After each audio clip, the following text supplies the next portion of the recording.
नमस्कार, मेरे YouTube channel में आप लोगों का एक बार फिर से बहुत बहुत स्वागत है। और आज मैं फिर आप लोगों के सामने एक नए टॉपिक के साथ आ गई हूँ, जो कि हमारा आर्थिक विचारों के इतिहास के अंतर्गत प्रकृतिवाद को हम लोग पढ़ेंगे। और यह टॉपिक एक अर्थशास्त्र या इकोनॉमिक्स का टॉपिक्स है। और मेरे चैनल पर नए हैं तो प्लीज़ चैनल को सब्सक्राइब कर दीजिएगा, साथ ही वीडियो को भी लाइक कर दीजिएगा। तो हम लोग बिना टाइम वेस्ट किए हुए वीडियो की शुरुआत करते हैं। तो अब हम लोग देखते हैं प्रकृतिवाद। प्रकृतिवाद अर्थात फिजियोक्रेसी। इसका सबसे पहले परिचय देखते हैं। प्रकृतिवाद का जन्म वणिकवादी विचारधारा के विरोध में हुआ था। अर्थात इसका जो जन्म था, जो वणिकवाद था उसके विरोध में हुआ था। वणिकवाद का मुखर विरोध सर्वप्रथम फ्रांस में हुआ था। फ्रांस में अनेक प्रकार की आर्थिक एवं सामाजिक बुराइयां पैदा हो चुकी थी। फ्रांस के विद्वान इन बुराइयों के लिए वणिकवादी नीतियों को उत्तरदायी मानने लगे थे। अब व्यक्ति की स्वतंत्रता तथा प्राकृतिक नियमों को नियंत्रणों एवं व्यक्तिगत हस्तक्षेप की जगह उचित समझा जाने लगा। संभवतः वणिकवाद ने भौतिकवाद को अत्यधिक बढ़ा दिया था। लोगों को सुख चैन छिन चुका था, तभी लोगों में प्राकृतिक व्यवस्था के प्रति मोह उमड़ने लगा। अर्थात जो ये प्रकृतिवाद है, जो वणिकवाद था, वो भौतिकवाद को अधिक इम्पोर्टेंस देता था, तो उसके विरोध में यह लाया गया था। और अब इसके हम आशय को देखते हैं। फिजियोक्रेसी एक फ्रांसीसी शब्द है जो ग्रीक भाषा से निकला है। इस शब्द का प्रयोग सर्वप्रथम फ्रांसीसी लेखक दुपो द नेपुर ने 1768 में किया था। फिजियो का अर्थ है प्रकृति और कृषि। फिजियो का अर्थ है प्रकृति और कृषि कहते हैं शासन प्रणाली को। इस प्रकार इसे प्रकृति का शासन कहा जाता है। इस विचारधारा का मूल संस्थापक फ्रेको केने था। अब हम लोग देखते हैं प्रकृतिवाद को जन्म देने वाले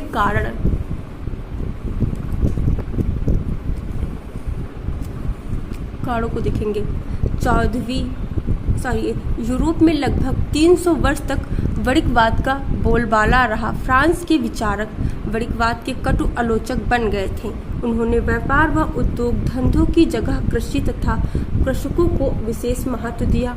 उनके विचार सर्वत्र लोकप्रिय होने लगे। संक्षेप में वणिकवाद की बुराइयां ही प्रकृतिवाद के जन्म के लिए उत्तरदायी थी।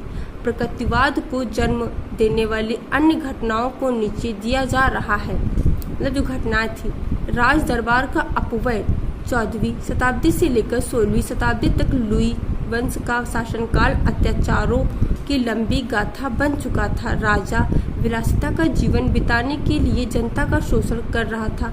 राजा कहता था, मैं राज्य हूँ। राज दरबार का प्रत्येक व्यक्ति जनता के लिए राजा बन बैठा था। राजकोष का उपयोग जनता के लिए न होकर राजा तथा उसके परिवार के लिए किया जाने लगा था। राज्य पर दिनों दिन ऋण भार बढ़ने लगा। ऐसी दयनीय स्थिति ने नए विचारों के लिए आधार तैयार किया। मतलब जो वहाँ का राजा था, वह अपने पर ही सारा इन्वेस्ट करता था, अपने परिवार पर इन्वेस्ट करता था। और वहाँ पर कोई भी जो धनवान व्यक्ति था, वह अपने आप को राजा समझने लगा था। मतलब बाकी जनता की जो स्थिति दयनीय थी, तो ये भी एक महत्वपूर्ण घटना थी। और अब हम लोग देखेंगे इसकी जो अनावश्यक करारोपण, मतलब जो अनावश्यक करारोपण लगाते थे लोग, उसको हम देखेंगे। राज दरबार के भारी अपव्ययों की पूर्ति के लिए जनता पर अनावश्यक करारोपण किया जाने लगा। निर्धनों का जीवन नरक बन चुका था। बड़े बड़े भूखंडों पर पादरियों व धनिकों का कब्जा हो चुका था। नोबलों पर कर नहीं लगाए गए। दक्षिणी फ्रांस में भूमि व मकानों पर टैली नामक प्रत्यक्ष कर लगाया गया था। किसानों की उपज के दाम काफी घट गए थे। वे उसे विदेशों को निर्यात भी नहीं कर सकते थे। मतलब उन पर इतना ज़्यादा कर लगा दिया जाता था कि वो अपना ही जीवन यापन कर सके मुश्किल से, तो विदेशों को कैसे वो करते। और फ्रांस का किसान एक ओर करों की चोट से घायल था, वहीं वह दूसरी ओर जमींदारों के क्रूर अत्याचारों से पीड़ित हो चुका था। इन्हीं अनेक कारणों से फ्रांस में क्रांति आई और रोमन साम्राज्य का पतन हो चुका।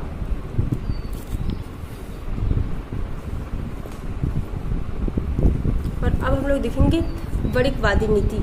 संपूर्ण फ्रांस वित्त मंत्री काल्बर्ट के आर्थिक नियंत्रणों से त्रस्त हो चुका था। यहाँ व्यक्तिगत आर्थिक स्वतंत्रता का गला घोट दिया गया था। आंतरिक व्यापार की अपेक्षा विदेशी व्यापार को सर्वाधिक महत्व दिया गया।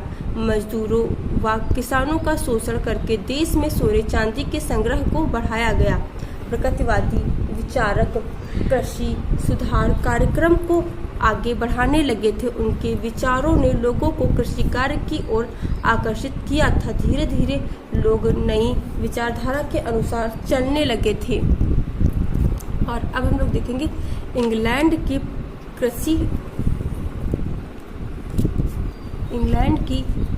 कृषि क्रांति। प्रगतिवाद के जन्म में इंग्लैंड की कृषि क्रांति ने महत्वपूर्ण भूमिका का निर्वाह किया। इंग्लैंड में भूमि सुधार कार्यक्रम बड़ी तेजी से लागू किए जा रहे थे। फलतः वहां अनाज का उत्पादन बढ़ने लगा। किसानों की दशा में आमूलचूल परिवर्तन हो रहा था। इंग्लैंड की कृषि क्रांति फ्रांसीसी विचारकों को प्रभावित कर चुकी थी। केने स्वयं एक किसान था। उसने अपने देश में भी कृषि सुधार कार्यक्रमों को अपनाया। अब फ्रांस के लोगों का विश्वास व्यापार की अपेक्षा कृषि के कार्य को बढ़ने लगा था। और अब हम लोग आत्मसात शक्तियों का प्रारंभ। ये सारी घटनाएं हैं जो मतलब बड़ी बात को प्रभावित करती है और जिनसे बड़ी बात समाज में घटित हुआ। तो अब ये आत्मसात शक्तियों का प्रारंभ। लुई 14वें की मृत्यु के बाद फ्रांस की जनता के विचारों में परिवर्तन आने लगा। पुरानी आर्थिक एवं सामाजिक व्यवस्था की घोर आलोचनाएं होने लगी थी। वैज्ञानिक क्षेत्र में नई खोजें होने लगी। प्राकृतिक विज्ञान के नियम इतने अधिक विकसित हो चुके थे कि लोग उनका अनुसरण कर शांतिमय जीवन बिताने की सोचने लगे। न्यूटन प्रकृति संबंधी अपने आविष्कारों तथा अपने दर्शन के लिए काफी विख्यात हो चुका था तथा सेफ्टरी तथा ह्यूम की भी काफी प्रशंसा की जाने लगी। प्रकृतिवाद इन्हीं सब बातों का सामूहिक प्रयास था। प्रकृतिवाद को जन्म देने वाली उपयुक्त परिस्थितियों के अतिरिक्त फ्रांस में अन्याय और अत्याचार के विरुद्ध आंदोलन होने लगे। अब वे प्राकृतिक न्याय के सिद्धांतों पर आधारित सरल एवं विवेकपूर्ण नियमों की खोज में जुट चुके थे। प्रकृतिवाद को जनचेतना से बड़ी शक्ति मिली और वह बड़ी तेजी से विकसित होने लगा। तो इस तरह से हम लोगों ने जो प्रकृतिवाद है वो कैसे घटित हुआ, तो उसके क्या क्या कारण थे, तो हम लोगों ने इसके अंतर्गत कारणों को देखा। और हम लोग फिर नेक्स्ट वीडियो में देखेंगे कि इसके आर्थिक विचार क्या है। तो चैनल पर नया है तो चैनल को जरूर सब्सक्राइब कर दीजिएगा। और आशा करती हूँ कि अब आप लोग के सारे डाउट्स क्लियर हो गए होंगे कि प्रकृतिवाद का अर्थ क्या है और उसका आशय क्या है, उसके कारण कौन कौन से हैं, और उसके फिर हम लोग आर्थिक विचार को देखेंगे। तो हम लोग नेक्स्ट वीडियो मिलेंगे क्योंकि वीडियो ज़्यादा लंबा हो जाएगा। तो फिर अपना प्यार और सपोर्ट मेरे चैनल के साथ बना रखिए। थैंक यू सो मच, धन्यवाद।